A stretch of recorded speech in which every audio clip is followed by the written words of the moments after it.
We are live tonight on Standing for Truth. This is Top Creation Week in Review. It's been a busy week. We've had some debates. We've uploaded a lot of videos. We've started some new series. So we've had a lot of fun. I've got Raw Matt here. I should say Pharaoh Matt, as well as Landon Freeman. So thanks for joining me, guys. Might as well just get right into it. You know, it's been fun. We've had a couple debates on modern day debate. Raw Matt had a debate just a few days ago versus Nick Suter. I would highly recommend watching it. The title was it was about biblical longevity. Did Adam live to 900? And it was a blast. I moderated it, and it was a clear, easy win for Matt. I will say, Nick, as an atheist, he's a likable guy. Actually, we had some laughs pre-show and even during it. Nice guy, not like a militant atheist like some of them, but I think he even admitted in the debate that he wished he would have come more prepared. But Matt, you just threw out the facts. Your opening, none of it was touched. He even admitted that theoretically, yeah, you know, given what you were talking about, in regards to your health facts and just everything, you know, that it is possible. And pretty much just conceded the debate. Like, I thought it was amazing in the discussion period where you talked about, you went into a bunch of different things, talking about, you know, glutathione and just kind of throwing all these words out there that I think it kind of overwhelmed him. But when you were done, your rebuttal, he was just mind blown. The best way to explain it was he was mind blown. And eventually I think you just tired him out, Matt, because he wanted to end the discussion period a little bit early. So, I mean, that's my review of the debate. What's your take on it, Matt? Did you have some fun? Yeah, for my first debate, I didn't really know what to expect. I just know that I had heard that he's debating Kent Hovind coming up. I've heard that he debates all the time.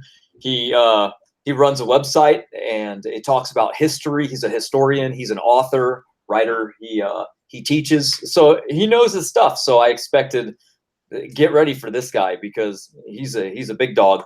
So what I did is I wanted to bring a good diversity of things. But when I noticed that after my opening, he didn't have an opening, he really just kind of walked around in a circle talking about my opening. I was like, what is going on? So what I did is I just took notes down and I answered pretty much every question that he had, every single one. And then he actually only listened to one question that I had. But you know, when I asked him the question, he he basically tried to answer it and then left. He never actually took another question. That's when he said, I'm kind of tired. I got to go. So I just said, okay, let's hop into the Q&A real quick and end it. But he ended up staying another 40 minutes. So I guess he wasn't too tired. Well, you know what? You concluded it well. You know, you reiterated the title of the debate, you know, can man live till 900? Given what you said about, you know, longevity genes and just mutation accumulation. And I mean, you brought up so many amazing things. Man could, and did they in the past? You gave plenty of evidence suggesting that they did. So you reiterated, you know, the debate title and the topic, and it was a clear victory for you. And I'll go to the comment section in a bit, but it's hilarious because clearly the atheists in the comment section, they're just scattered. They feel defeated. Some comments are just completely worthless. Like, people clearly didn't even watch the debate. They just said, you know, the answer is no, man can't live to 900. Like, literally not capable of refuting anything. Bill Ludlow, from his channel Creation Science Fiction, he commented on the debate something similar. And then you asked him, what'd you ask him, Matt? Something to do with like, what is the gene that promotes longevity or something? Oh yeah, I said, why don't you tell us some of the longevity genes that are turned off in people today that they're trying to reactivate, and why would those genes not allow us to live long if that's what they're designed to do? And just dead silence. You know, we have geneticists worldwide, even people that go home and they buy the CRISPR-Cas9 set to genetically alter their own genes so that they can live longer. Of course we can live longer. Our genes are broken. That should really have the ability to make us live longer. So it's very odd that somebody who doesn't study it knows that we can't. What we're I trying wanted, to, I oh wanted yeah, to go ask ahead, a Landon. question. Okay.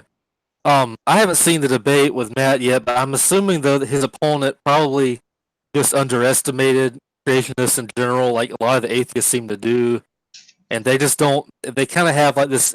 I mean, I'm not saying this specific guy, but I just think that a lot of them they do have a bit of like an infallibility complex where they don't think they can be wrong. They don't think they can lose a debate, and so they ended up underestimating us, creationists in general.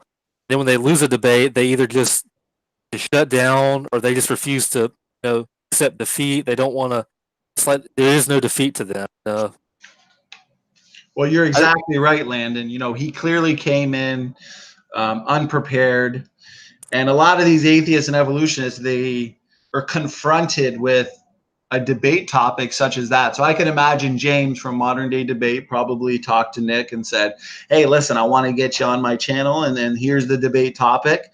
And, someone like Nick or just most evolutionists, I think, would say, oh, yeah, that's easy. They probably look at it almost like it's flat earth. They jump right in. They think they're just going to school their opponent. And all of a sudden you got Matt here who knows his stuff. He's written books on it and just, takes them to school. Class is in session. And that's a good point, Landon, because that's exactly what took place. It was fun, but the sad part is that not only did he really not know the topic, and I know for a fact when he said the shorter telomeres are, the better, that's completely not true. I just didn't want to be mean to the guy. I'm not going to call him out on everything that he's wrong. It's my first debate. The guy wasn't mean. He was just wrong. He wasn't. Yeah.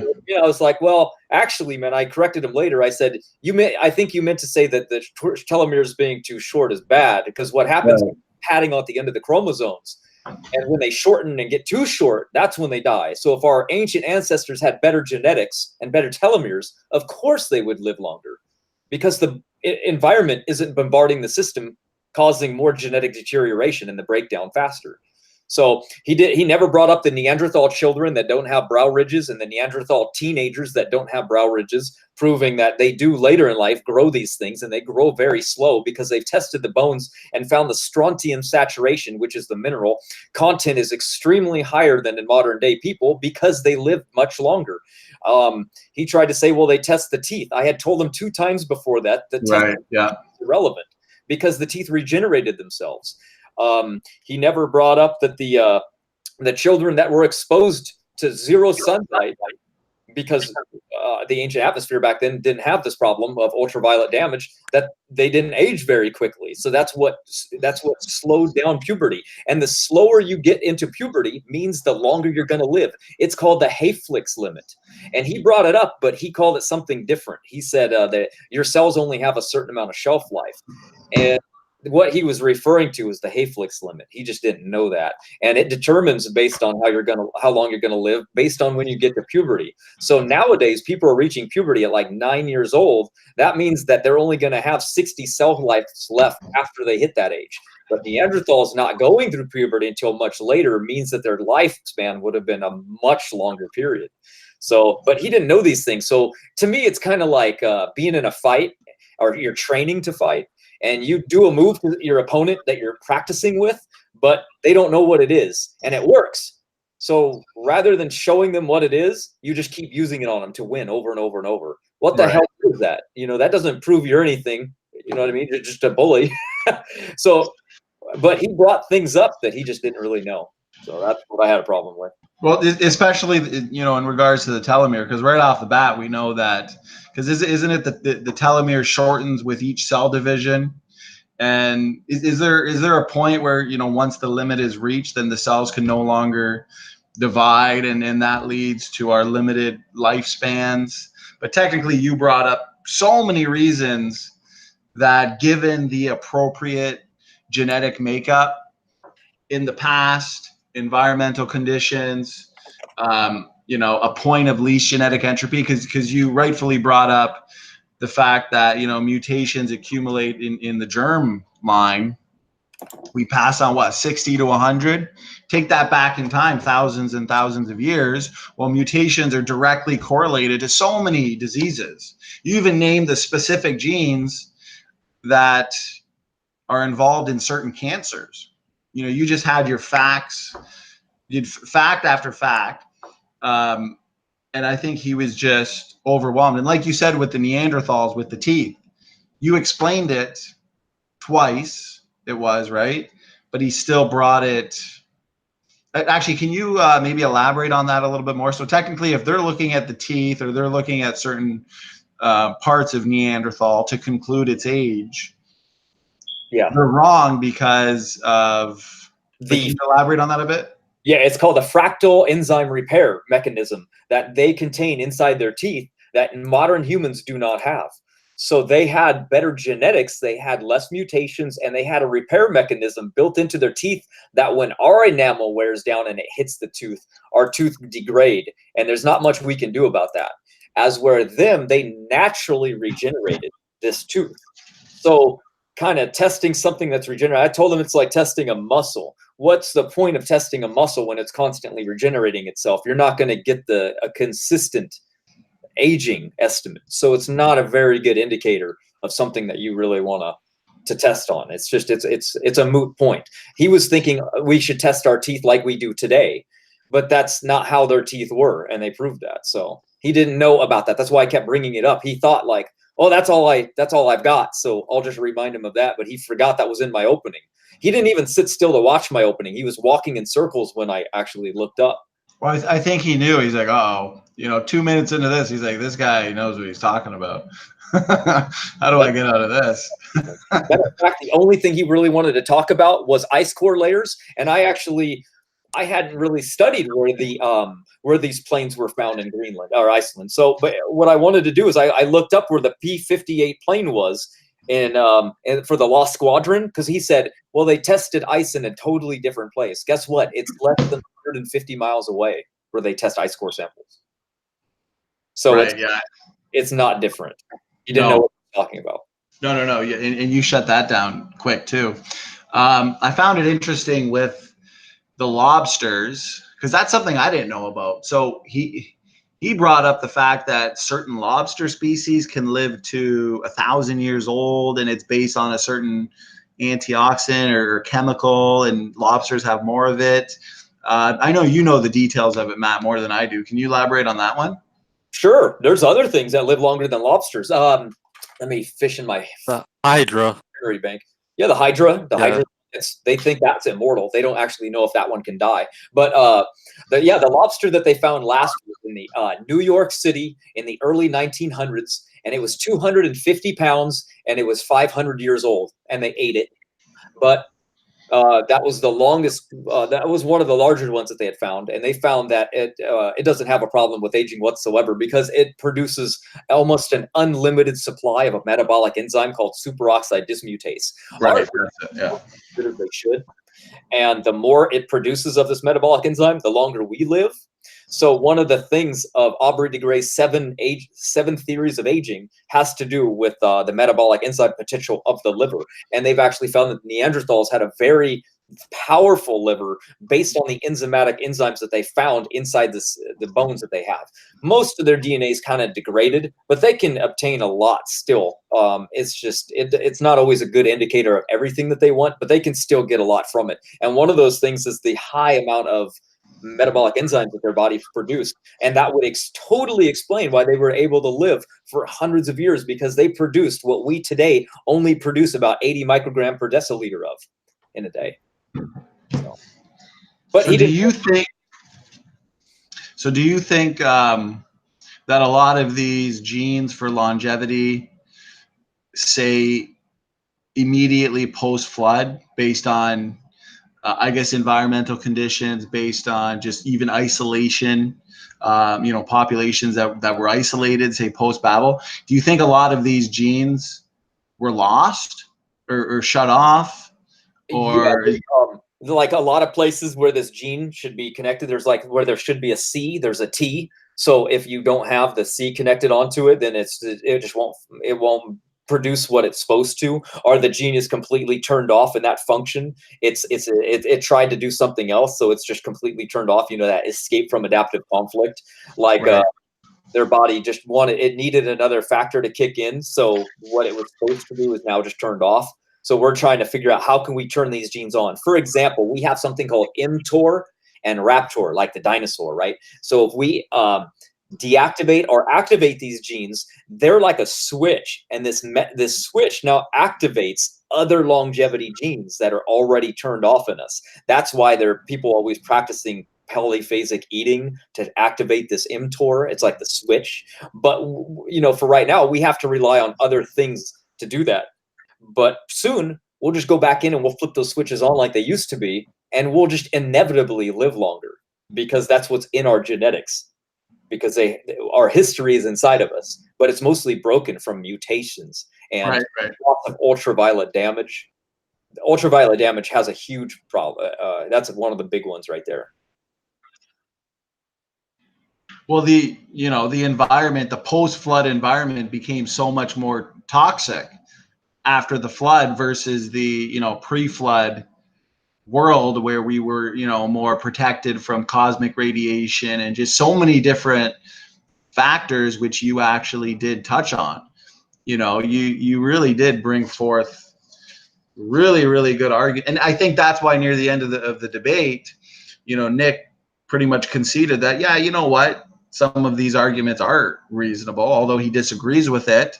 Hypothetically, maybe it could be true. And I like you said, I think it's all in the genetic makeup. I mean, you can see mutation accumulation. It's flabbergasting to me that these evolutionists can't see just how catastrophic mutations are to our genetic makeup, to our genome.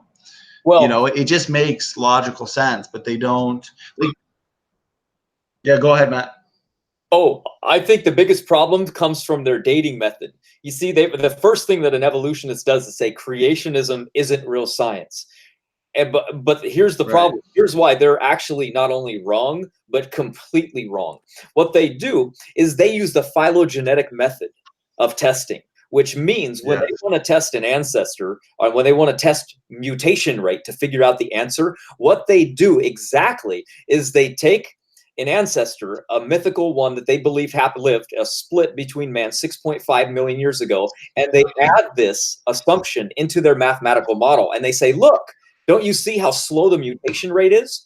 What we do is a trio method called the pedigree testing or the genealogical method. We take a grandparent, a parent, and a son, and we test them and see how many total mutations they have. And then we say, look at that. Each generation has about 63 new ones on average. And this is testing thousands of people.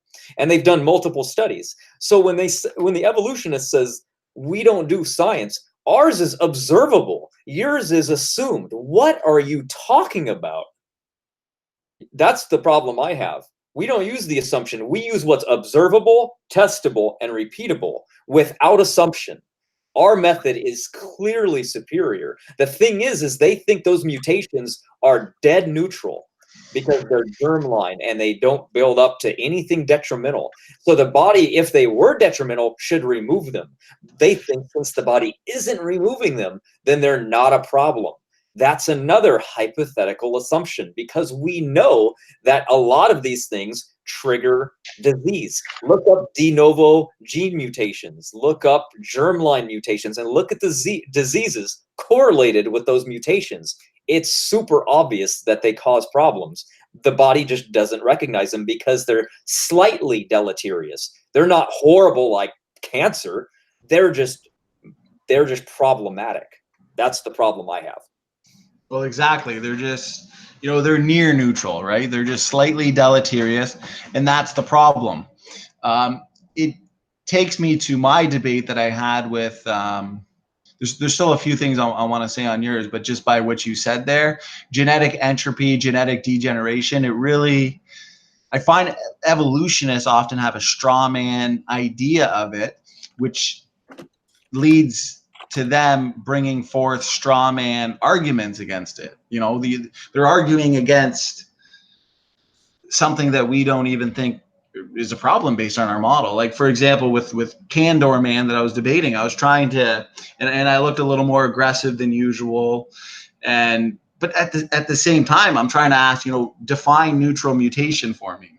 And he wouldn't. And then I'm at define neutral mutation for me. Because that's the thing. They have such a low impact on the genome in regards to their deleterious effects that natural selection can act upon them, because natural selection, neutral mutations, they're neither beneficial nor detrimental. So natural selection doesn't act upon them, and then they build up in the genome and slowly degrade our information systems, right? So understanding what a neutral mutation is key to understanding genetic degeneration. So he pretty much had a straw man argument the entire time by using bacteria, but we'll touch on that in a bit. But I want to go back to what you said about them using, like, for example, with the pedigree studies and the 60 to 100 actually, it's funny, I debated a biologist about 10 months ago, one of my first debates,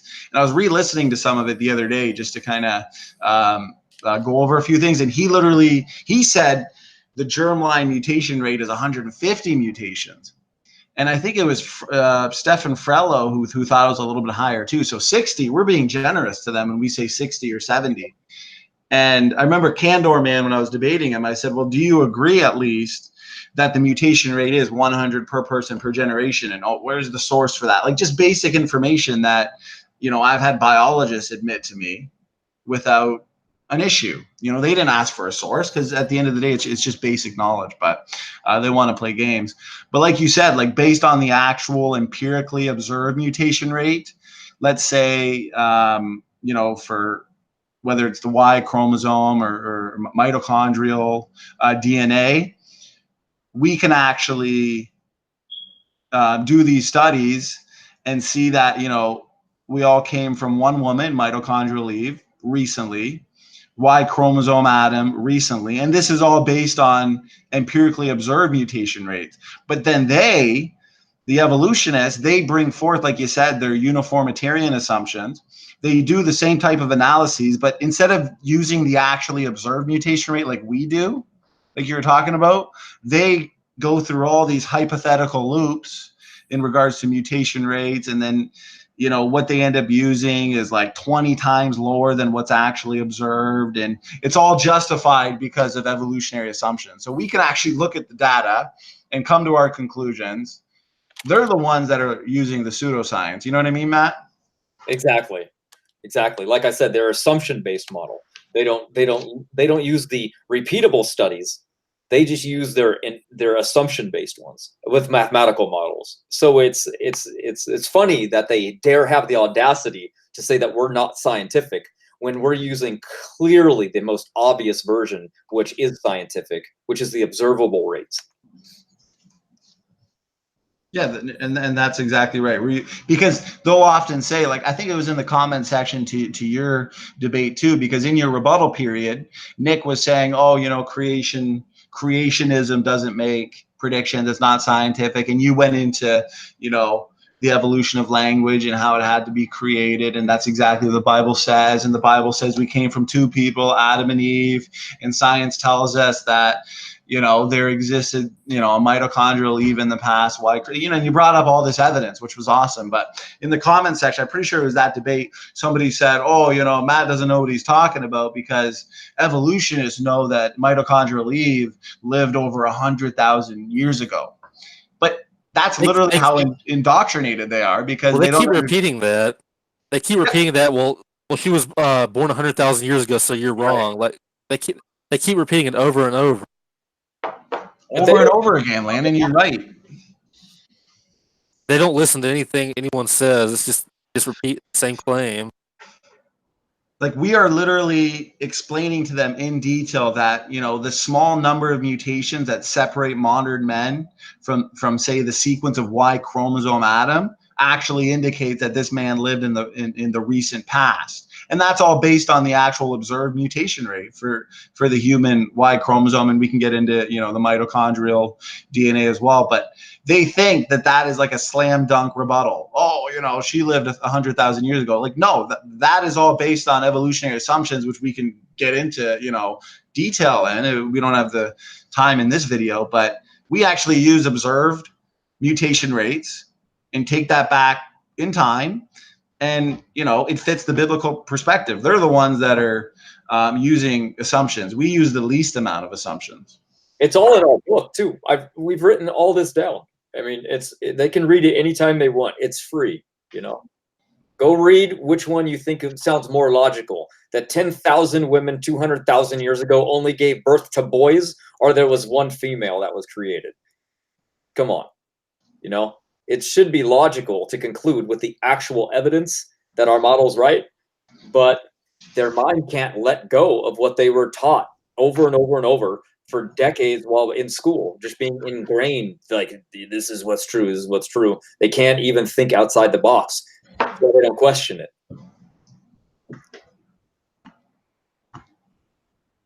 Crazy. Lanny, it is crazy. No, it's just it's a denial of, just like in the comment section of that debate. Like the comments were literally, like, for example, what Landon just said. They repeat that argument ad nauseum. Like, how many times do we have to address these things? And really, I mean, the entire debate was just, anybody who watches it with an open mind is going to conclude, wow, Matt had some good points there. Matt clearly knew what he was talking about. And, in terms of who won, clearly you were the victor there. Who knows? Maybe it'll convert Nick. I doubt it, but yeah, so overall you were pretty happy with the debate then, eh, Matt? I think so. It went fine. For my first one, definitely good, especially when the guy's a professional debater and he's too afraid to even upload the video to his own channel. He uploads every other one, so it's pretty clear that he felt a little bad about that one. I mean, I answered every question that he had. I feel bad that I asked one and he just moved on and said, I don't know. But, maybe that'll teach him a lesson. You never know. Yeah, no. And you know what? That's a topic that evolutionists don't realize it, but it really is a topic that, to be honest with you, it's easily won by the creationists, because we look to their very own mechanism, mutations.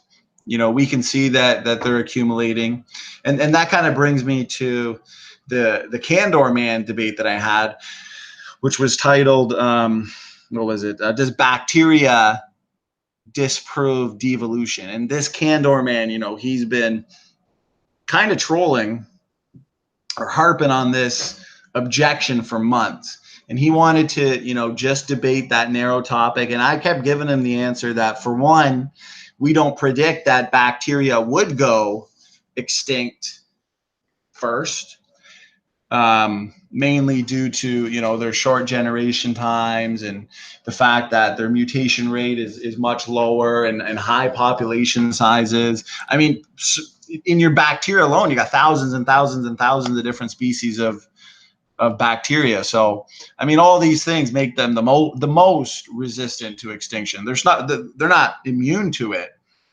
And that's why I brought up the Lenski experiment too, because that revealed clear genetic degeneration in these bacteria, these E. coli in the artificial environment of Lenski's experiment. So, but yeah, that brings me to that debate. Did you, Landon, you managed to catch that one, eh? And you even asked a question during it. How did you feel about that whole debate?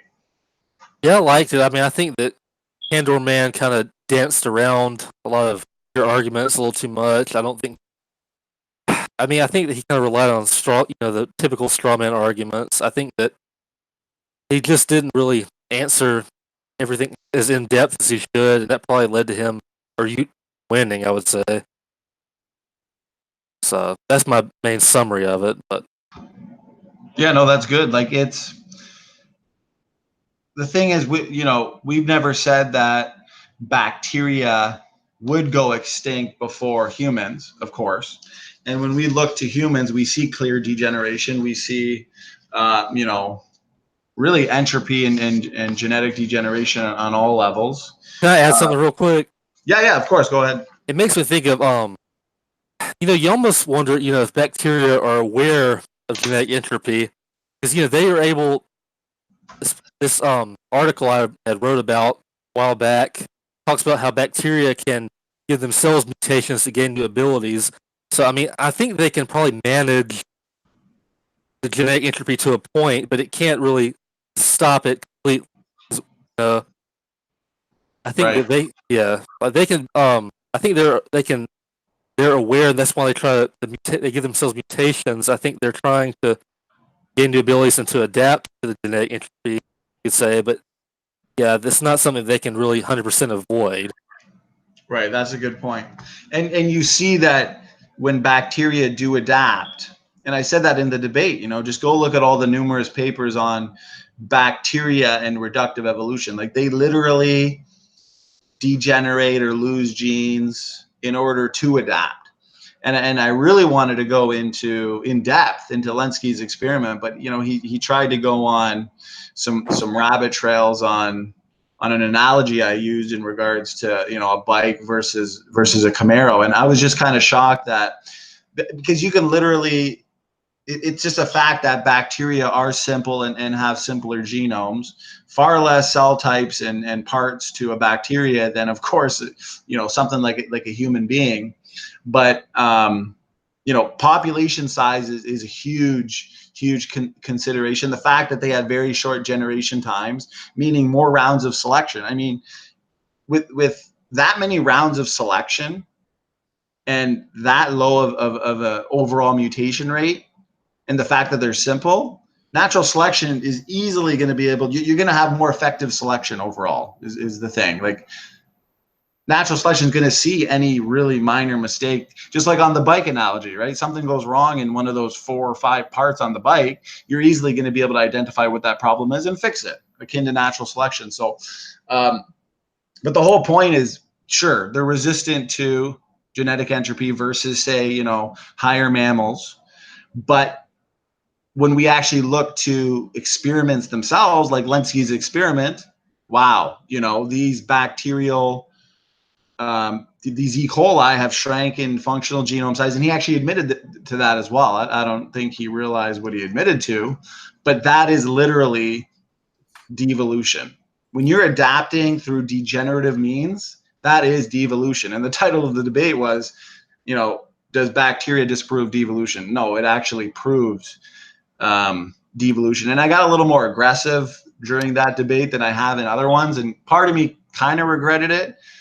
I felt a little bit bad, but the thing is, it's because his entire argument was based on a straw man, and that kind of upset me and agitated me. I felt bad, but then when I rewatched it afterwards and seeing just how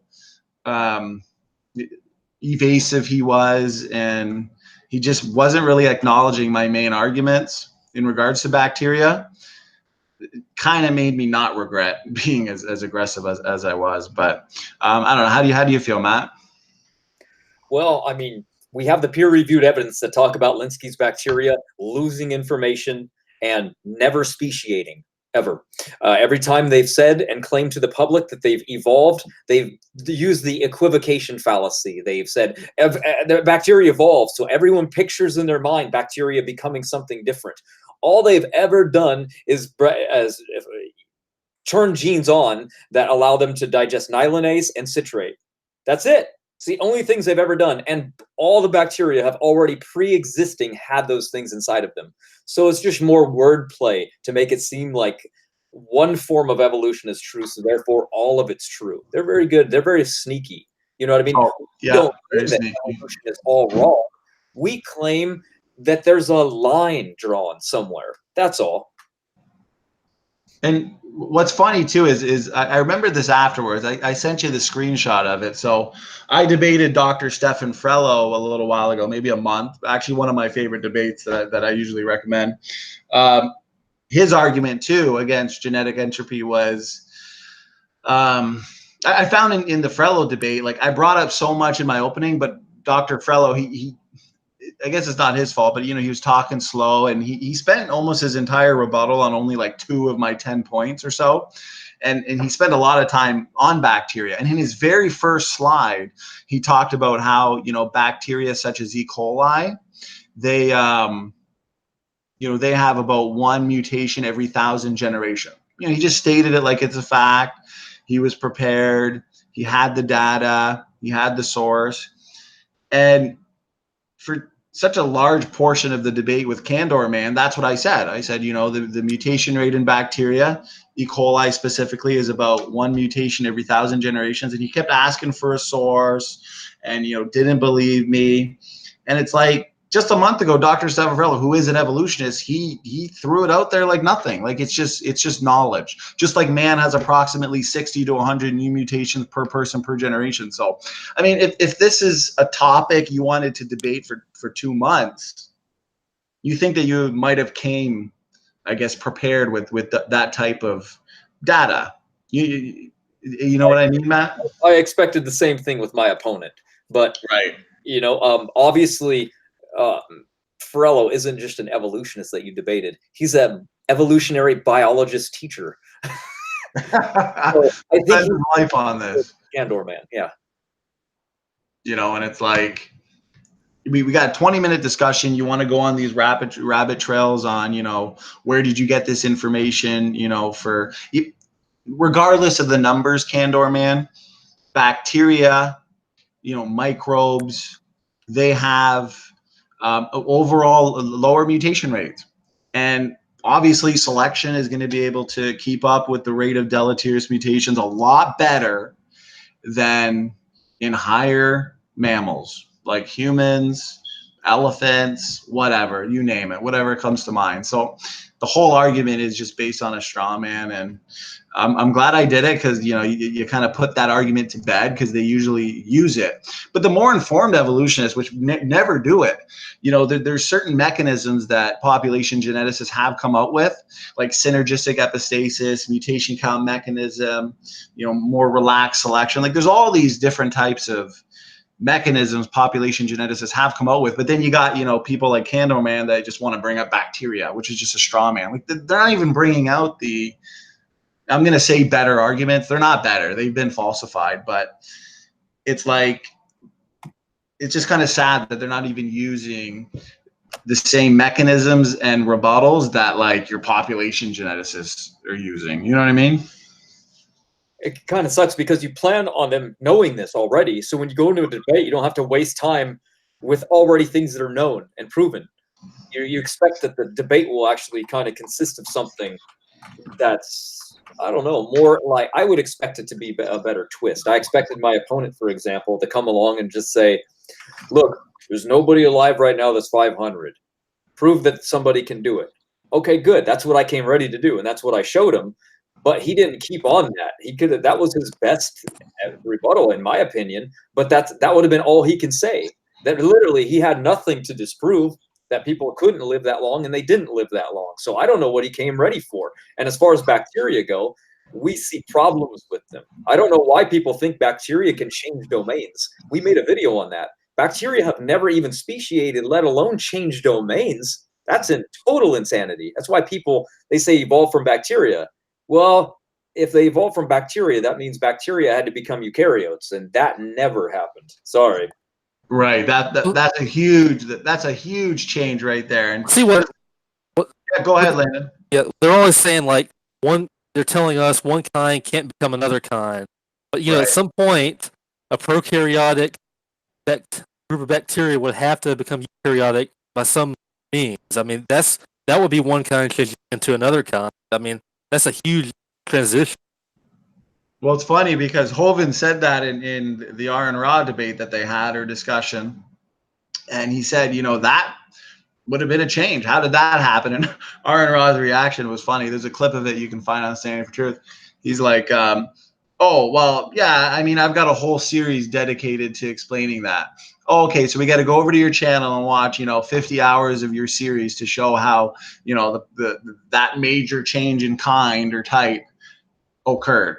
And he doesn't see what fancy storytelling it is. When we say, you know, oh, no one's ever seen a bacteria produce a non-bacteria or come from a non-bacterium, they say, oh, we would never expect that to happen. But just like you said, Landon, a prokaryote had to evolve into a eukaryote, because you see that right in the tree of life. The three domains, yes. In that video, Matt, that we put out, you show clearly that they do believe that ultimately they evolved from a bacteria. Oh yeah. There's great. You can Google, where did humans evolve billions of years ago? Bacteria. A totally different domain than eukaryotes. Totally different. So when they say, no, we don't believe that, what, do you not know your own theory? Of course you do. I thought you did. That's exact. And then you look at, you know, an experiment like, and that brings me to the, for one, what you said about, you know, your debate with Nick. Yeah, he didn't have any rebuttals. You answered every single one of his questions. And in regards to the bacteria too, I kept, he mentioned fitness a few times, and I was like, hey, don't slap and run. What's your definition of fitness? Because that was important in regards to the Lenski experiment. Because the best, I asked him, what's your definition of fitness? Didn't want to answer, what's your definition of fitness? Because at the end of the day, the best definition of fitness is total functionality. But if you actually look at Lenski's experiment and how fitness was defined, it was far too narrow, you know, and it looked at, for example, you know, the beneficial quote unquote mutations that actually led to specific adaptations in, I think it was 12 evolving strains of the bacteria. But, you know, all these mutations, they involve, like you said, Matt, you know, the loss of biological function, pre-existing systems, they're losing, you know, information that's actually required for the real world. So because they defined fitness so narrowly, it almost looks like there was an increase in fitness. But the best definition of fitness is total functionality. And when you look at it that way, they've actually had a net loss of function. They've reduced in total functionality that's actually needed for the real world. That means, you know, fitness, if it's defined more properly and broadly, they've actually decreased in fitness. They've degenerated. And, you know, I wanted to get into that because, once again, that proves literally devolution. So it's kind of like if I guess we're looking at a car and we want to define fitness, you know, on the speed of the car. So you start tearing off certain parts of the car. I don't know, tear off the doors, whatever. But if you're just looking at the speed, sure, maybe the reduction in weight in the car, and it's just an analogy, and no analogy is perfect, might increase the speed. So if you're looking at it that narrowly, sure, the fitness increased, but overall there's been a decrease in functionality. You know, you're throwing things off, you're, you know, losing information. There's a net loss there. So that's the big issue, I think. And they think that these mutations literally do everything. Like they can just build up, they can mutate, and everything's going to be completely fine with mutations. If you guys in the audience think that mutations are fine, go hang out in the sun. Go get irradiated. Go do ultrasound on your body. Take X-rays. All of them are dangerous. They all cause mutations. Well, see, I don't understand why they don't take that into account. I mean, every observed example of, like what you said, Matt, like all these mutations, they're all very negative, and they just kind of just brush that aside. You know, they don't really take into account. I mean, it's observable that pretty much all mutations like that, they are very negative. There's not any positive benefit to those. No, they're very detrimental, but they think that mutations take everything up in a linear progression through time to all the life that we see. That has to happen for their theory to be true. We're not talking about just changing allele frequency because of these mutations either. We're not just checking like, oh, well, I'm going to be tan and the other guy's going to be not tan. Oh, no, I came from an ape from these mutations. That's the insanity part. That's where we draw the line.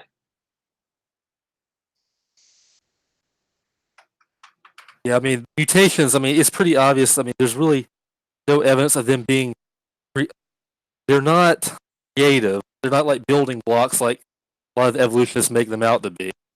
They're almost the exact opposite of that. Yeah, I completely agree. Matter of fact, in one of my next videos I'm going to do, people are always saying, well, humans are apes. I even saw it in the comments section a little bit ago. Humans are apes. Well, taxonomically, sure, they want to throw us in that group so they can name us the same thing, but it's just a classification problem that they're doing. It's just a classification scheme. That's all they've ever done. Matter of fact, a lot of taxonomists still don't agree with it. Even Aaron Raw admitted that when I was on the Non Sequitur show with him. He goes, there still are some, but he knows better, I'm sure. Anyway, what I'm going to do is I'm going to show the complete difference between defining features of a primate and defining features of a human being, and show that the vast differences aren't just from the way they look, but that are completely different. Human beings have completely different, for example, numbers of bones in our spine, numbers of ribs. Primates have full body hair. Primates have a sclera of the eyes where theirs is all one pigment. Humans have the whites around the eyes. That's a human feature. Primates don't have that. Their appendix is for plant cellulose. Ours is an immune system. Only humans have that. So, I mean, just people don't really know. They just go, well, you're just, you guys just want to say that so you're not part of the ape family. But that's not true whatsoever. There's so many differences. They're always looking for similarities, but they forget to look at the differences. That's one of the problems. What do you think, Landon? Yeah, I mean, I agree. I don't think that they don't really research in depth all the differences between us and the rest of the apes. I mean, intelligence wise, I mean, there are huge differences, huge gaps between us and any other animal. That's a huge area. And then there's, like you're saying, biologically, there's differences in number of bones, the whites in the eyes. I mean, there are so many more differences than they make it out to be. They act like they just exaggerate the similarities, I would say.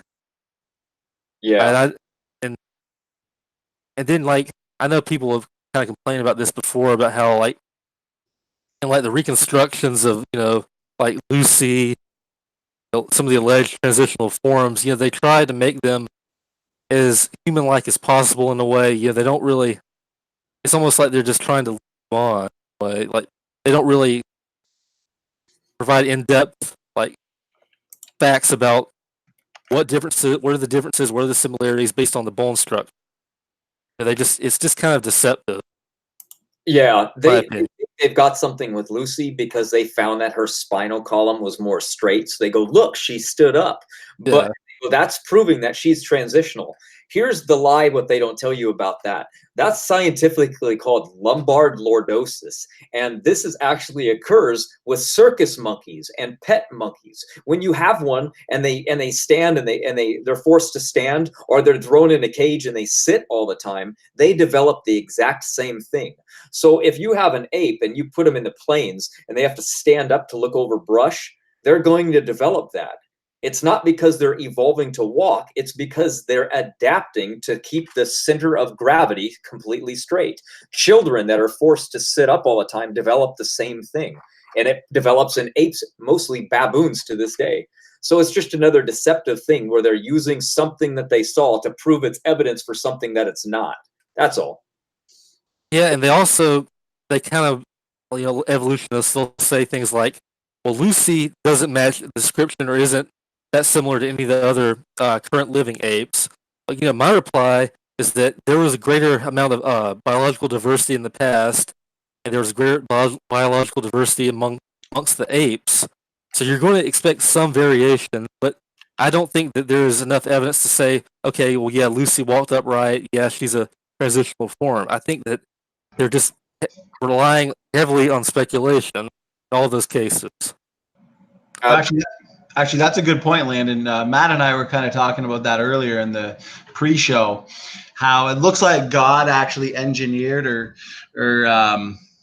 gave animals a greater ability to adapt and diversify, because it looks like they've got more, I guess, functional heterozygosity, because you can see, I think it's even in the cat family, there's quite a bit of DNA differences that separate them. So like you said, yeah, it looks like, and that's exactly what we see in the fossil record too. We see a greater diversity than we do today. You Well, know see, what I mean? that's what. Yeah, a few years ago, I had a conversation online with Bill Ludlow about that, and I think he pretty much just. I said, we were talking about the transitional forms, apes, and I was saying, we expect there to be more differences in the past, more variation, and I have to find the conversation to show you guys, but he basically just brushed it off, didn't really respond to it. He just kind of was like, well, whatever. But That's what that's what our new Bill Morgan says. He says when you look at the fossil record, you see extinction. You see Right. billions of animals, and today we don't see that number. So we see everything going downhill, completely opposite of what evolution's supposed to be doing. Things are supposed to adapt. We see the bees are dying off with global warming. It's only changed 1 degree, and we're losing bees. I thought animals were supposed to live through multiple bottlenecks in the past. If bees are dead from 1 degree temperature difference, what in the world do they think happened to bees in the past? You know what I mean? There was no way they could have lived for hundreds of millions of years. It's impossible. Right. It is impossible. Actually, since you mentioned Bill Morgan, how funny was it in his debate with T Jump when he was asking for, examples of, well, novel structures, novel information, large scale evolution, and T Jump kept saying, well, change in allele frequency over time, incremental changes. And he was literally just like using textbook answers, providing nothing of substance, giving no real answer to, Bill Morgan's question. And I think some evolutionists, well, no, I know for a fact some evolutionists that I guess are not as incredibly militant and biased as some even admitted, like, that's not an answer, T Jump. Just saying change in allele frequency or change in gene frequency is not an answer to Bill's question there. And that was just, in my opinion, that was just a slaughter. I mean, Bill did great, and I'm looking forward to more debates with Bill. I think we're going to have a couple next week too. Yeah, exactly. Look, there's another person, the Motway, in the chat. He said, "Who said bacteria change domains?" Scientists, buddy. Sadly, Yeah, I think he needs to go watch. your I last think video. you need to go watch that video. I love when they say, like, oh, even though they do, and that video proves that they do believe they evolved from bacteria. But then you'll say, okay, bacteria-like organisms, and they'll say, well, yeah, that's true. But it's just like, I think at the end of the day, what it is they're almost embarrassed by what they believe, that a bacteria-like organism can slowly, incrementally, over enough time, turn into a whale. It's just, it's science fiction. It's contradictory to everything that we see today in regards to mutations that actually destroy, lead to disease. Even the best beneficial mutations are reductive. I would recommend people watch our video titled Aaron Ra Debunked, where Aaron Ra brings up a few, actually, maybe you can elaborate on this, Matt, but he brings up a few of, I guess, the better claimed examples of so-called beneficial mutations that actually turn out to be, yes, adaptation through epigenetic means, correct? Exactly. He brought up the larger spleen from the swimmers in the bayou. He brought up the lactose mutation. He brought up a few more. Every single one of these has been an epigenetic regulation, meaning these are just switches for genes. And all that's occurring is these are switches, meaning that the genes already had this function. They were turned off. Now they're turned on. Epigenetics proves that the gene has never changed whatsoever. There's no evolution going on. He doesn't even know what he's talking about. He attributed it to mutations. None of them are a mutation. Sorry. He lost. I wanted to bring up something real quick. I was talking about conversation with Bill Ludlow. I found the comment I made to him. Would you guys like to hear it real quick? Yeah, absolutely. I said Bill Ludlow, variation and diversification is expected in the fossil record. There is great variation, bone structure for both humans and apes. This variation is still present today. All alleged transitional forms are either ape-like or like. Both humans and apes appear abruptly in the fossil record. Most animals do. And his reply was variation among current Homo sapiens cannot explain morphological differences seen throughout Homo erectus fossils. Earlier transition species such as the Australopithecus show a combination of features found in older and newer species, such as longer arms, intermediate brain size, bipedal features, etc. And I said, see, this is my last reply to my. I said, I saw where you said that there were features observed in Homo erectus that are not found in modern humans. That's really the point I'm making. There was greater variation in the past, and creationists such as myself accept that great amount of diversification. For example, this is the example I've used time and time again. Cycloptodonts and armadillos quite different in regards to bone structure, but they accept that they are closely related, sharing a common ancestor. And basically, there wasn't much conversation after that. It's no He, yeah, he just said, well, he said there was great variation in the past, but not always at the same time. We see the greatest variation, species change from one to another. So, I mean, I don't think he really addressed what I was saying. Well, I think he's assuming the uniformitarian, process too in regards to the geological column, because he's saying, well, yeah, we see greater variation at different times. He doesn't realize that it's for the most part all at the same time, right? Like you see, because we look to the flood, we're looking to burial by communities and ecosystems, but he's looking at it like these are all different time periods. So, but clearly he diverted from your argument, because that was a very good argument. Thanks. Landon, and it seems like he really avoids, it seems, genetics. For one, he avoided your simple question you asked him, Matt, and even your argument there, Landon. Like, we don't just say God created animals with a greater ability to diversify. And in fancy terms, we call that created heterozygosity or created genetic diversity. God encoded these functional DNA differences, into the created kinds and into Adam and Eve, of course.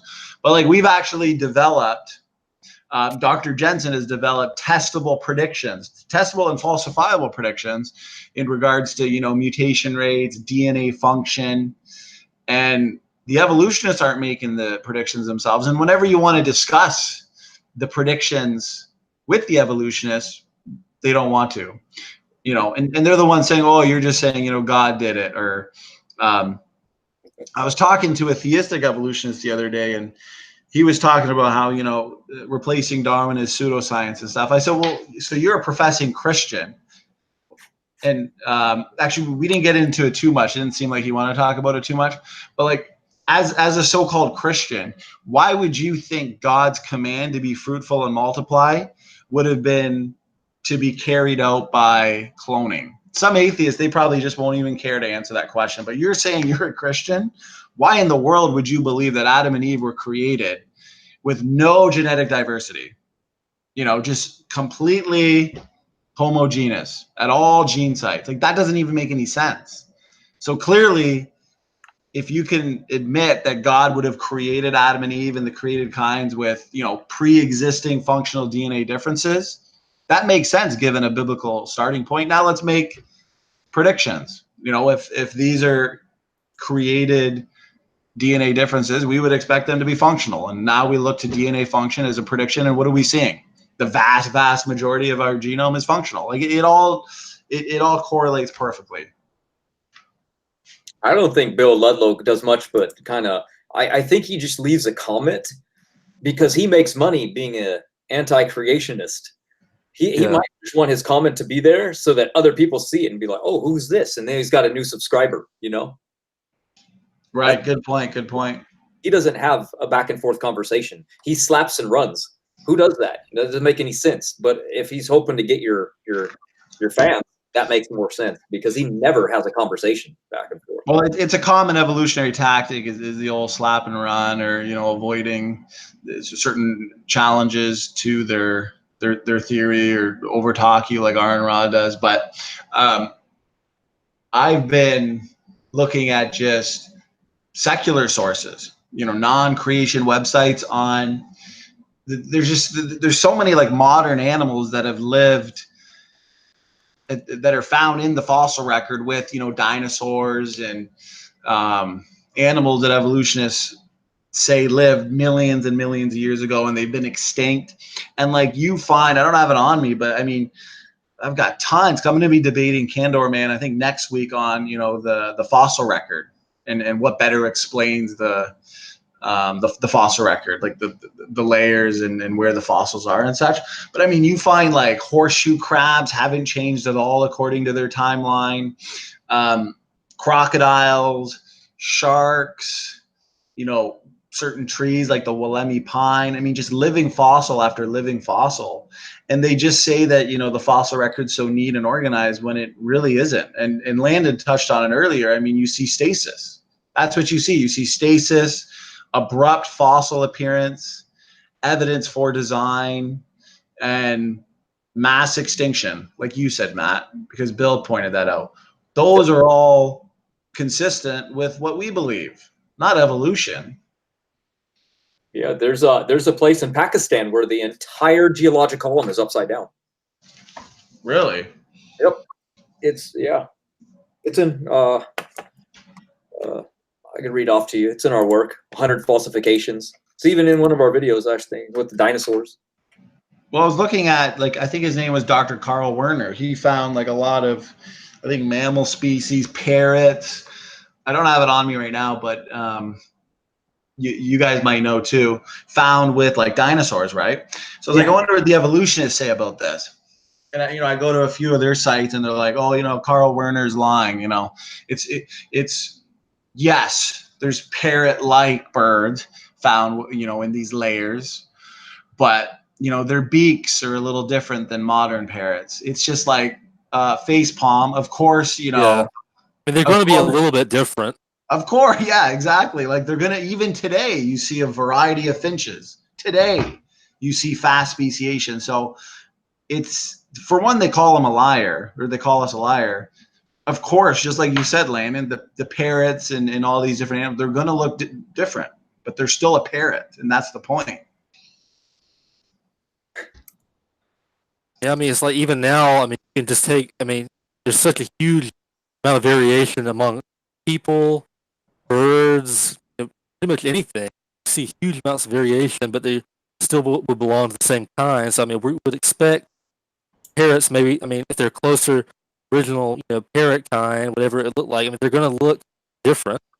I mean, apes are going to look a little different in the past. Right. People look a little bit different. I mean, that's just, I mean, we have no problem accepting that. Yeah, we believe in change. Actually, Korag Nightwolf in the comment section made a good point. He said anything sharks have diversified, gotten smaller. You look at a megalodon, yeah, they give it a fancy name, megalodon, and they name these different. For one, God's classification systems.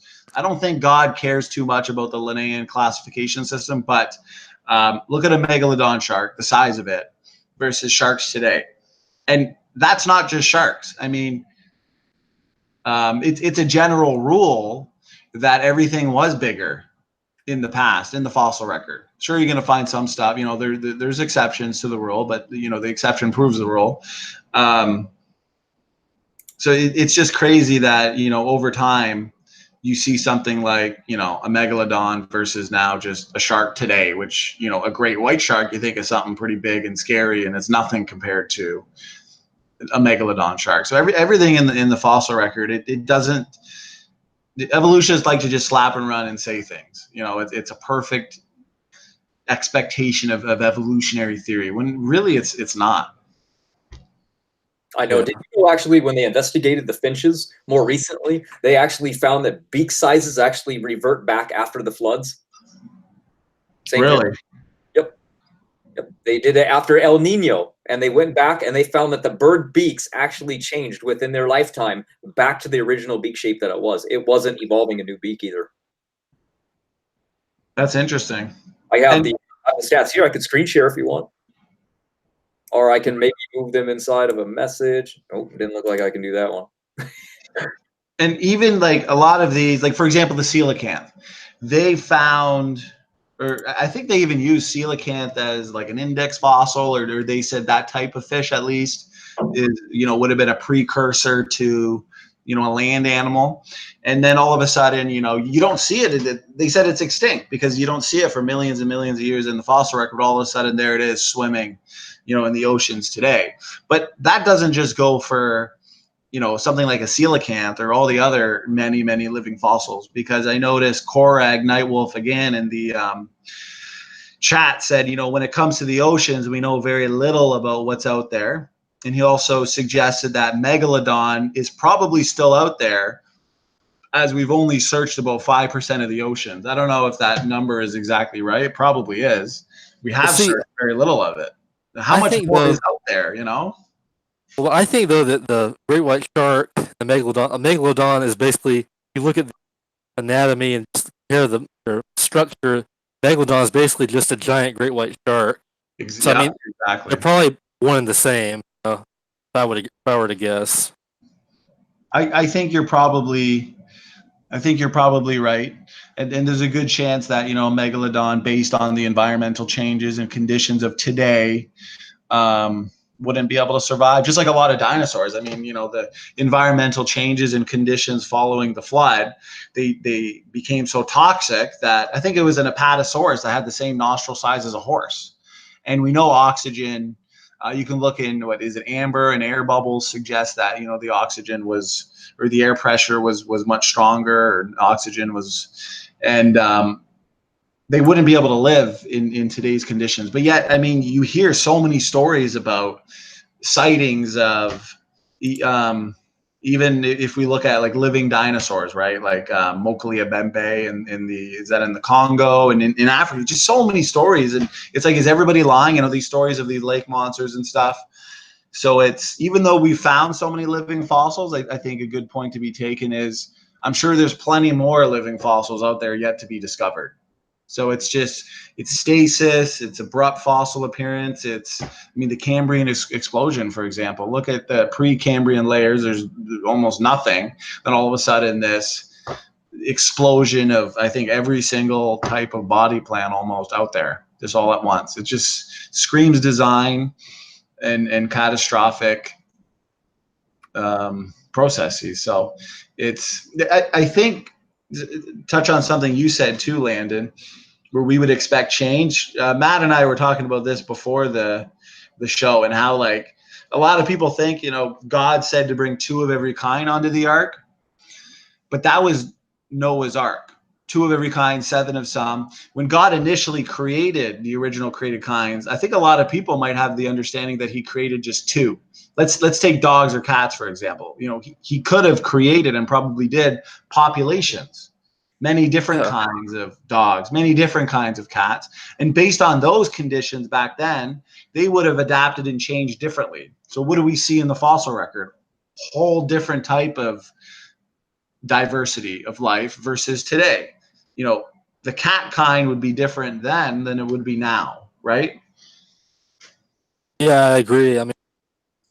I do think. You guys think that it's more likely that God created multiple, like, couples of the same kind? You guys not?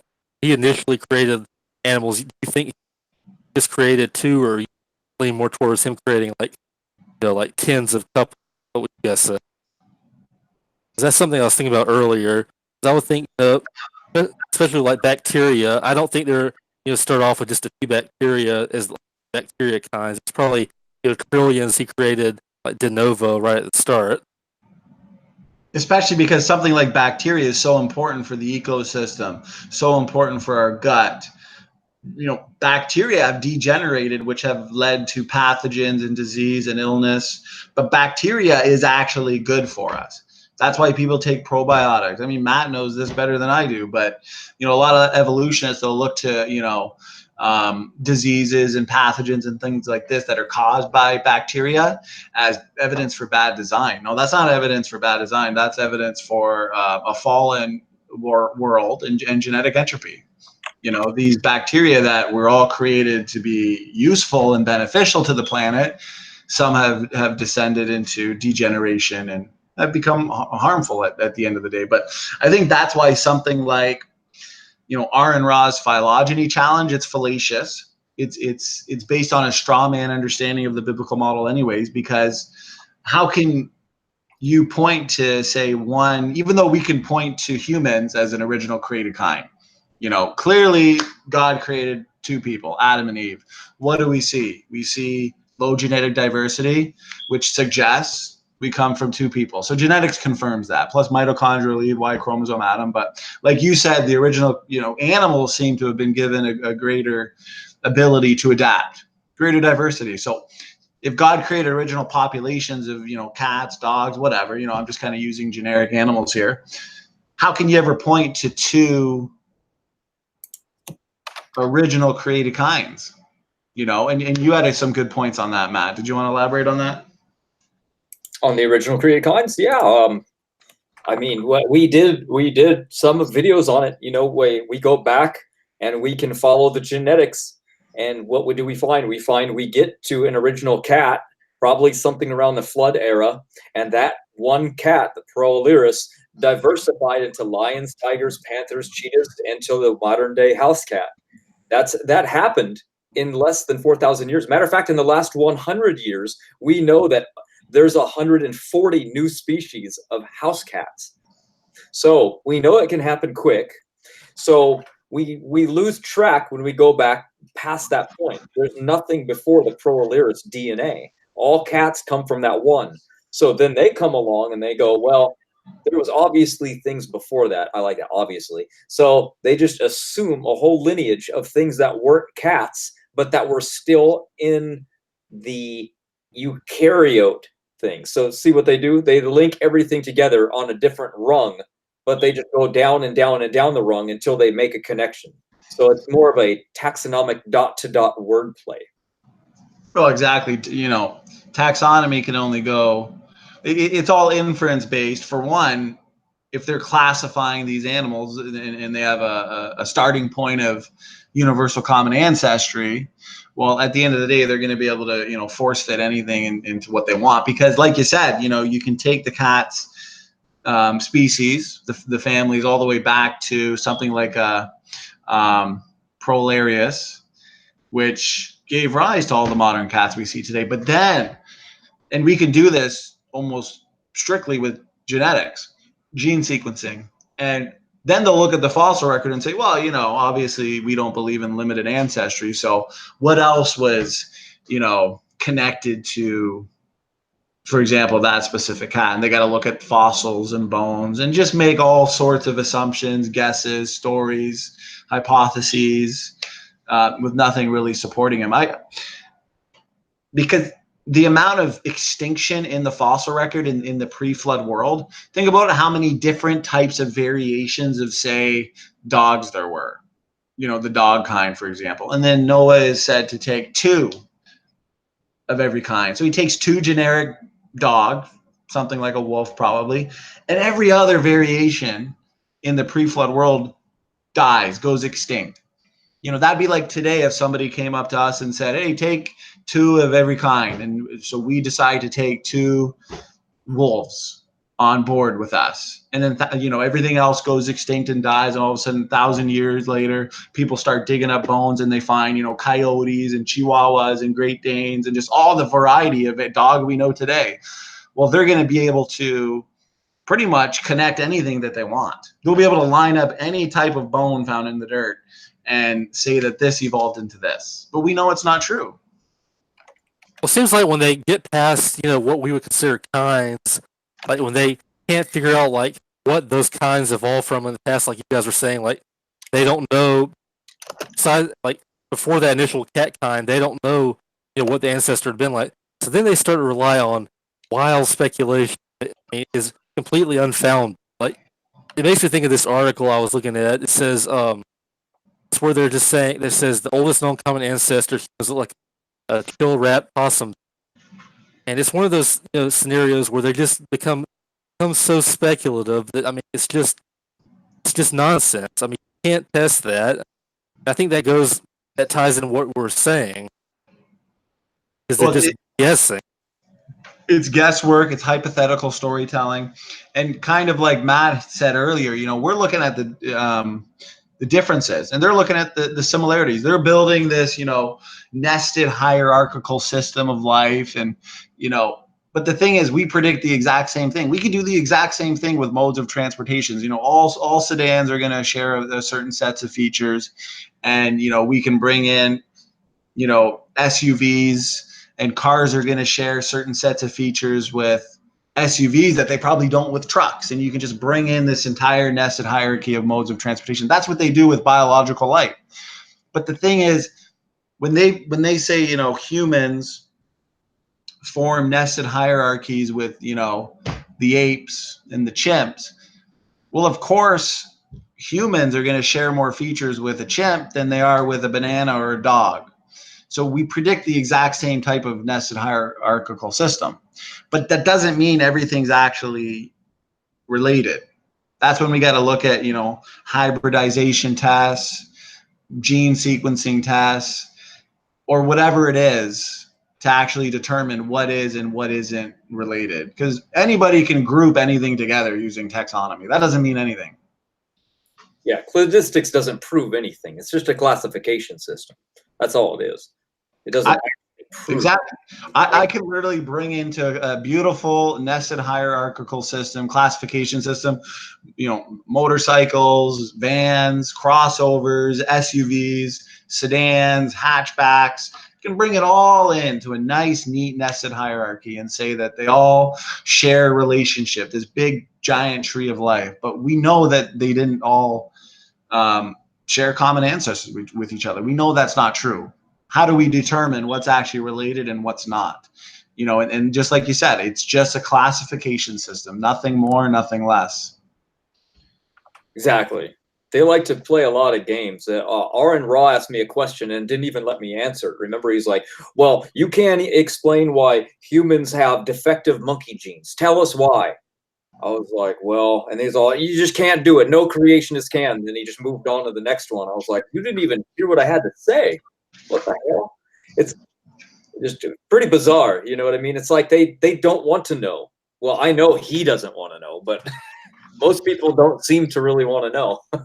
Well, it's very deceitful that he says that, because he's so, you know, defective monkey genes, pseudo genes, junk DNA, ancient repetitive elements, endogenous retroviruses, chromosome 2. Like, this is all decades ago biology, decades ago genetics. Like, there's so many of these so-called shared mistakes that Aaron Rob talked about that are now known to be functional DNA elements. One that comes to mind is the, I think it's the beta globin pseudogene, or another one, the ancient remnants of a chicken gene.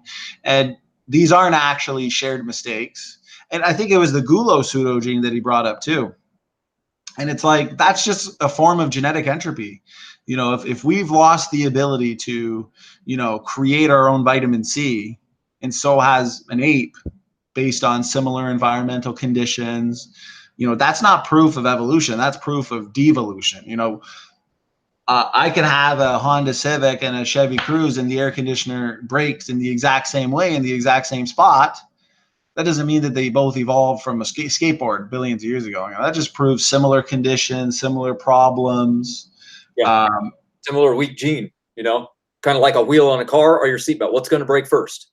Well, probably the wheel. Right, exactly. So now we're going to look at, you know, the Chevy Camaro and the Honda Accord, where the wheels broke in the exact same spot, and conclude that they evolved from each other, or shared a common ancestor. Like, it's just, for one, it's just decades ago biology. You know, there isn't all this junk DNA. There isn't all these pseudogenes. They're DNA elements, endogenous retroviruses. We were talking about that before. You know, they play important roles in the embryo, in the placenta. You know, these are not DNA mistakes. So Aaron Ra using that argument against you and then not letting you respond, I think it was intellectual dishonesty, if anything. He does a lot with genetic stuff. But it would be nice if he would just let people, his opponents, make their case. I mean, he's constantly interrupt. I mean, it just gets ridiculous. Yeah, you ever see him outside the Ark encounter? He's like yelling over people. He's not rational. So I mean, just yelling over someone, that doesn't prove that you're right. I mean, that's just a lot of his problem, I think. He just thinks that's going to win the argument, just yelling loudest. It's just it just comes across as just immature and silly. Yeah, he wants to just kind of win. If he could use math, he would be a mathematician to try to prove God wrong. The only thing that he's found as a good angle right now is phylogenetics. He's trying to prove that all life is connected because that can prove creation wrong. That so far it's completely done nothing for him except for prove that there's a bush of life rather than a tree of life, and that you can only track something back so far. And even the best books, Evolution 101 and Tree Thinking, actually have no basal ancestor to anything. And they even say that there's too much noise and not enough information to ever know that kind of thing. So he'll never know it. Nobody will ever know. So therefore, they have a theory that they will believe forever, and they'll never be able to prove, but yet they'll teach it like it's a fact. They'll state it like it's a fact, and they will hate creationists forever, even though they'll never have the information that they need to prove their theory. Crazy. Yeah, I mean, I don't know. I would like to have Aaron debate some creationists, in a very structured format where you can't interrupt. Because I think a lot of what he's saying and what he's, when he's trying to talk over people, a lot of that is going to be debunked if someone, a creationist, will actually have the time to respond to everything he's saying. That's till that happens, when there's structured debate, there's really no point in debating him because he's just going to yell. He's not going to care what you're saying, and you're not going to be able to get the point across just because he's just not going to let you. He's just going to keep yelling. Yeah, yeah. Well, he did that to me, so I don't know why he wouldn't do it to someone else. But then again, that's what he means. Structured debate. Structured debate's an entirely different thing because you give somebody a chance to actually answer. So when he asked me a question, or when I tried to play the odds game with him, I said, "What are the odds that all human beings come from this area?" And he just went off on me. Remember, he just immediately started screaming. He's like, "I'm not playing this. I'm not doing this." It's like, well, let me answer anything else. So I can't even play a game with you, because that's what I call it. What are the odds game? I can't even play a game. I couldn't do anything. So there's no wonder Standing for Truth would never go into a debate with the guy unless it's structured. I didn't know he'd be like that because I've never talked to the guy except for in chat. And every time we had a chat, he had a back and forth. But in verbal communications, he's a different animal altogether. He knows that there's too many ears listening and he can't lose. Yeah, I think like with his, who was it that he debated not too long ago, a modern day debate. It was Grady McMurtry. That was a modern day debate? I'm talking about he was debating some Catholic guy. Oh, I thought you were talking about Doctor. On modern day debate. Yeah, sorry. Yeah. You're right. Yep, I can't remember his name though. Was it like Trent Doherty or something? Right. I think that's his name. So he was a lot more. He was still kind of trying to talk over, but when he knew there was more of a structure, he knew he couldn't go too far. He was a little bit more reserved, and his opponent was able to get a lot more across because of that. See, that's why I'd like that to happen. The creationist, him and the creationist going back and forth, maybe having like more section debates where they have to listen to each other. That way, more gets accomplished. Creationist is able to say more of what they need to say, and a lot of Aaron's claims will get debunked on. So that's what I want to happen. That would be fun, but I don't think he'll do that one. He'll stick to the the subjective forms right now. He'll talk about rights and stuff. And then I know for a fact that he said no to a structured debate to Neff recently.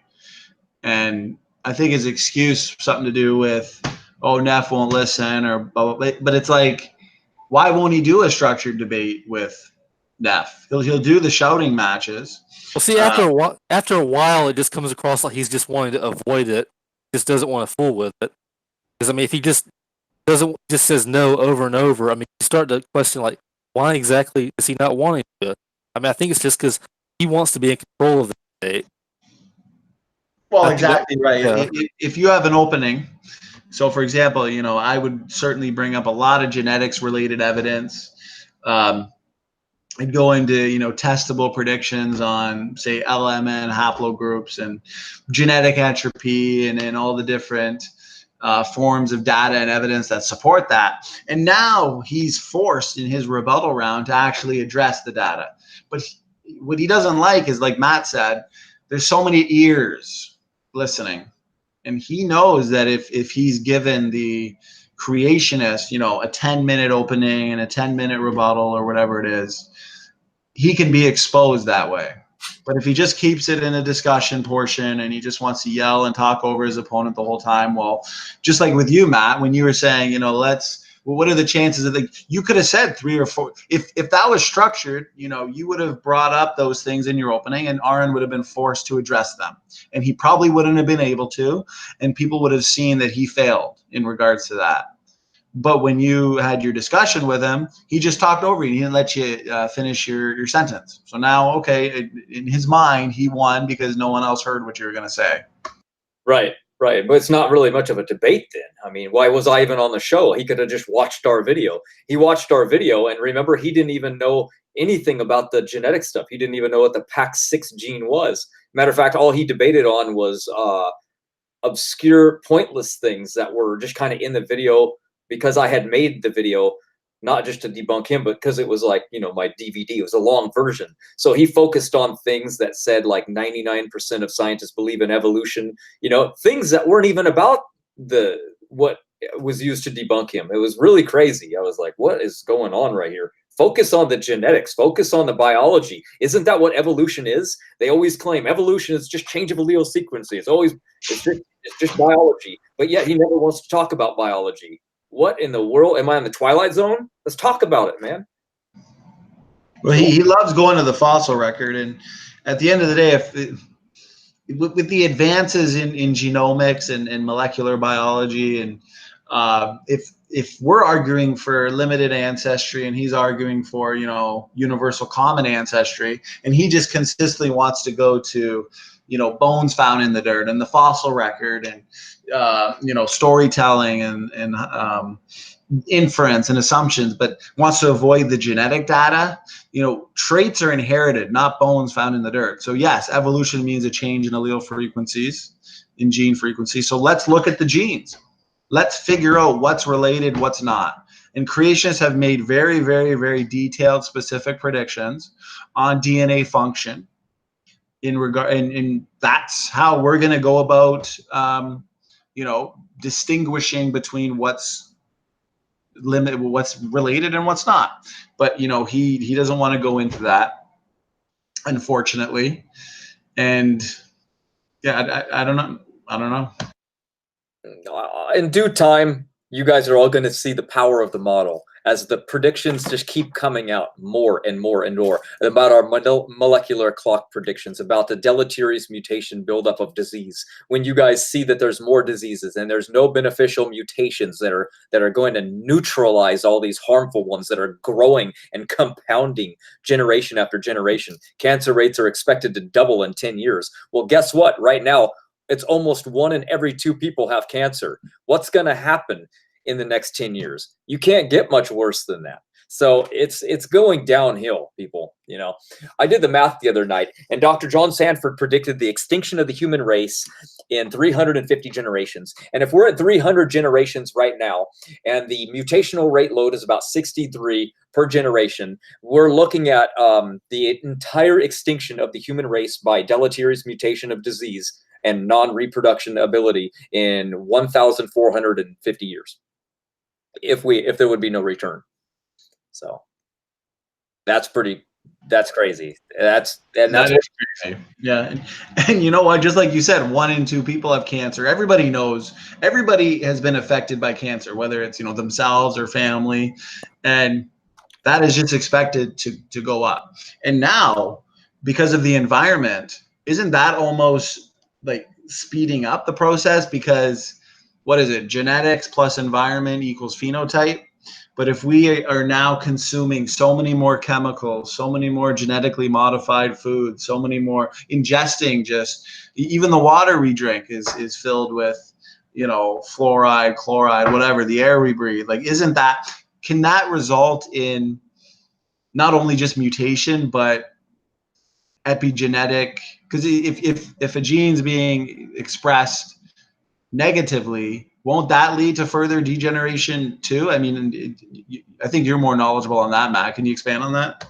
Oh yeah, because these are new chemicals. From crude oil, they created about 500 different chemicals just from that plastic, glass, and all these different things. So when we're drinking out of plastics, we're getting a lot of parabens, and we're getting things called xenoestrogens. They mimic the hormone estrogen in the body. So men are more impotent. They have more hormone problems. They have all these issues. Bacteria come along and they try to touch these xenoestrogens. They don't know what to do, so they mutate. So we get more diseases and more problems. Xenoestrogens build up in the body because the body doesn't know what the hell to do with them. They can't get rid of them. So they build up and cause more health problems and more problems.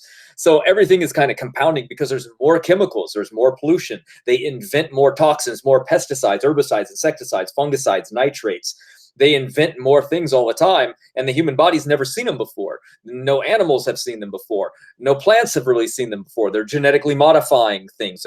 They're genetically engineering snake venom with tomatoes to make them pest resistant. They're mixing flounder fish with tomatoes to make them cold resistant. And we don't know exactly what this will do to the human body or anything that eats it, but we know it'll cause a problem because there's some mutations are going to occur because we're not designed to do those things. So as we know, we can see like more problems arising, and we don't see any benefit from these rare mutations that are occurring, which we should. But we see the opposite. We see health declining. We don't know anybody that doesn't either have heart disease, diabetes, or cancer. I mean, you know somebody with one of those problems. So, yeah, it's just a compounding problem. I don't know what people think of why they can see the disease and they can see the problem in the hospitals, but they ignore it and they go, no, no, no, we'll move past it. We'll be like X-Men one day. Well, we're still waiting and nothing's happening. We're just getting worse. So. Yep. You know what? That's all we see is death, decay, extinction, and that's exactly what we'd expect given a biblical based model. So I think that probably is a good way to end it. Unless you guys have any last words, I think this has been a pretty good hangout. And yeah, and any last things, guys? Not really. I mean, I've enjoyed being here. Thought we got a lot accomplished, and just look forward to the next hangout. I kind of got thrown off there, Matt. Are you on here as modern day debate? I better not be. I didn't log out. Yeah, just because I was trying to end it there nicely, and then all of a sudden you responded in the side. It says modern day debate. I said, how did James sneak in here? Oh wow! Whoops. Yeah, when I joined the hangout, I thought James was gonna be like joining us. So I saw the modern day debate logo. Matt, did you hack into modern day debate's account? Guess I should have logged out. We should, yeah. You know what? Since we got modern day debate here, Landon and I, we can have a debate. You can moderate, James. Go after each other. You got 2 minutes on your opening. I didn't know you had tattoos, James. I got them yesterday. It looks like Korag was asking, does James know you did that? Yeah, so I guess you moderated a debate a few hours ago, right? And then you must have just forgot to log off. And I see your other account, Mattman's in the chat at least. Yeah, I thought I logged off. I thought I logged on to mine. I see my emblem actually in the corner with a picture of me. So I thought I logged off and back onto mine, but who knows? Yeah. I'm not very good at that. I'm better at making videos. Hey, laughter is the best medicine. You know, we'll end it with a few announcements. So this Friday, we're going to be interviewing Dr. Grady McMurtry. So that should be fun. That's the 12th, I believe. Yep, the 12th. I'll set the event soon.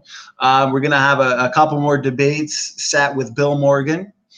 We love the guy. He's a blast. He's a great debater, knows a lot. So he's been on vacation. So we're going to announce a couple of his future debates soon.